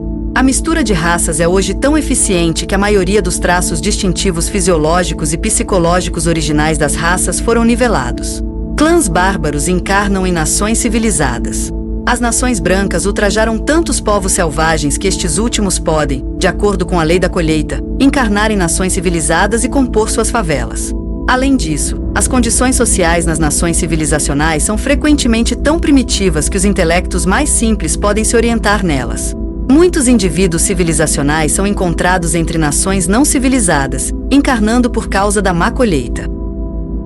Mais da metade de todos os níveis de desenvolvimento estão no estágio de barbárie. As distâncias entre os diferentes níveis são mínimas em comparação com as dos estágios superiores.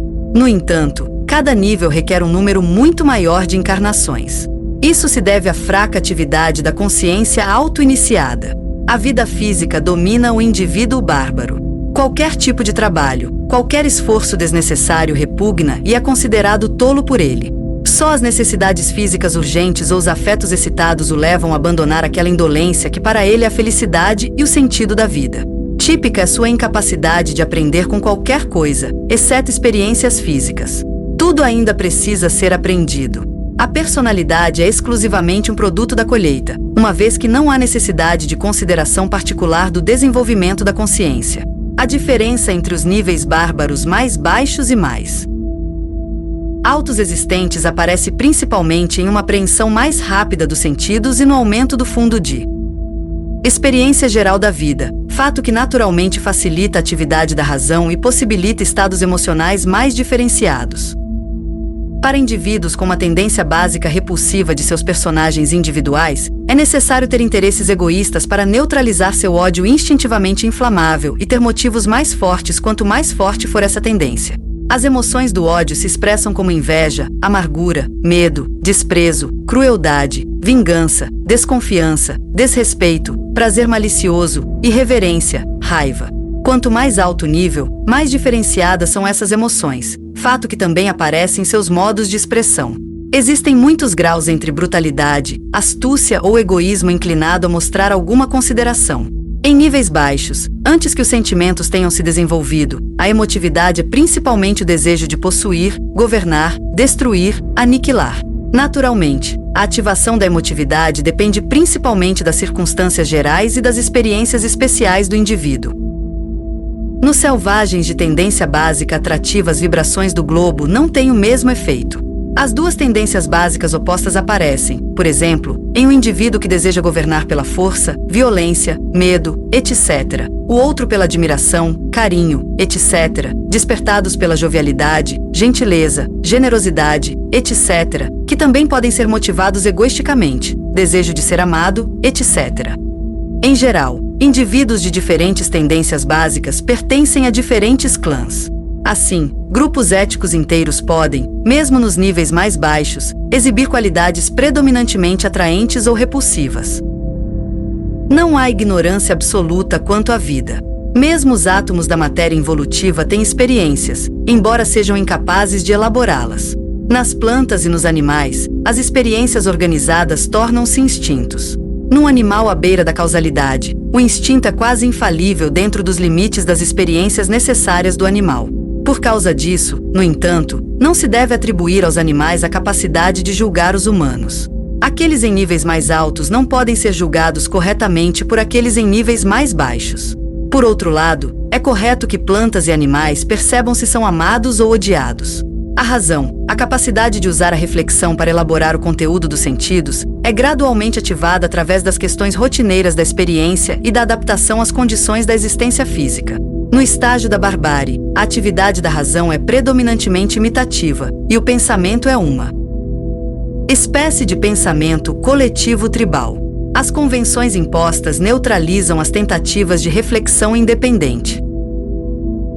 As superstições são transmitidas pelos pais e tornam-se ineradicáveis ao serem inoculadas desde a primeira infância.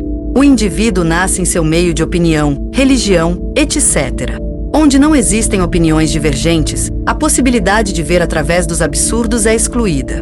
As exposições de fábulas satisfazem a necessidade de explicação. A arbitrariedade da existência é soberana. Assim, o pensamento é baseado na tradição, na conformidade e na analogia mais simples. A essência da fé aparece desde cedo como aceitação cega e convicção absolutizada pela emoção. A emoção reage contra os desvios de hábitos e modos de pensar uma vez adquiridos. Se a dúvida surgisse, suscitada por opiniões estrangeiras, a dúvida seria, evidentemente, igualmente absoluta e indiscriminada. Nos níveis mais altos do estágio da barbárie e nas nações civilizacionais, a atividade mental pode atingir certa força.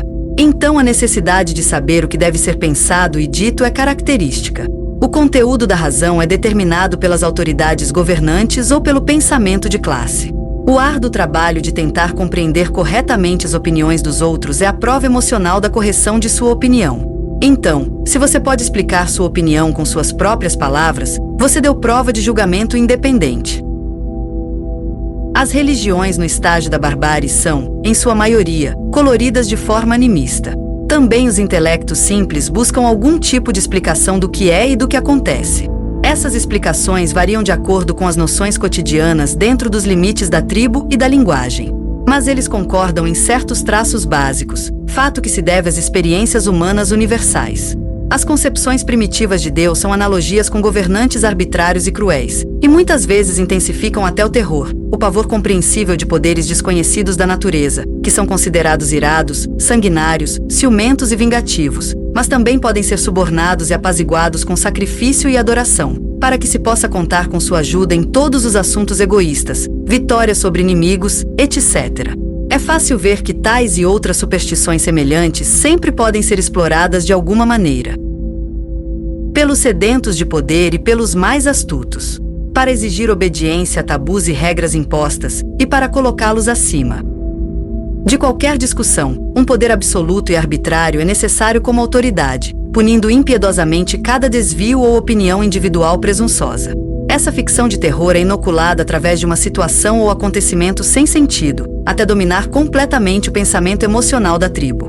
Então chegou a hora do ensinamento, revelado por meio de um porta-voz apropriado para um ser inacessível. Este profeta, investido de autoridade divina, anuncia regras da vida social primitiva e estabelece maneiras e costumes duvidosos. Isso estabelece as bases de uma superestrutura, pois esse ser terrível pode, é claro, anunciar novos decretos como ele escolher, se os sucessores do profeta considerarem aconselhável. O fato de ter sido possível para os filósofos buscar fundamentos racionais para tais ficções dá evidência suficiente de sua discriminação. Nas asas da abstração, eles se elevaram à mais alta abstração. De todos os tempos inventaram a lei moral, aquele ditame divino vazio de qualquer conteúdo, inútil. Os regulamentos necessários à continuidade da tribo, aqueles contra homicídio, roubo, etc., se aplicam apenas à tribo. Lá na selva ainda prevalece a lei da selva, ou o direito à violência e à força mais forte. Os absurdos das convenções tradicionais permanecem intactos, já que ninguém se atreve a questionar as mudanças do que ninguém compreende. Característica da fase da barbárie é o desprezo pelo homem. Dignidade humana, direito humano, felicidade humana, não são apenas conceitos desconhecidos, mas também inimagináveis. Apenas os membros da tribo têm o direito de existir, e isso apenas na condição de observarem tabus e outras superstições. Todos os outros seres vivos possivelmente podem viver se for considerado adequado, desejável, útil. O poder é certo e o certo é mantido, se necessário, pelo terror. A punição é brutal. As expedições e ataques de ladrões contra tribos mais fracas são empreendimentos legais. Precocemente assombra a ficção da honra ultrajada, etc. Nesse estágio de desenvolvimento, os ideais coincidem com os ídolos, compreensíveis apenas como qualidades nos heróis lendários. Incomparável em força bruta, o ídolo sempre vence em batalha, triunfa em astúcia sobre seus inimigos, ganha um rico butim, torna-se o chefe da tribo e extermina todas as tribos próximas ou as torna suas escravas. Se o bárbaro nasce em uma nação civilizada, certos traços externos de seu ídolo são mudados, mas ele permanece o triunfante, superando tudo, superando todos. O ídolo satisfaz as necessidades da vaidade e do orgulho, o desejo de governar e dominar, etc. Fim da parte 1.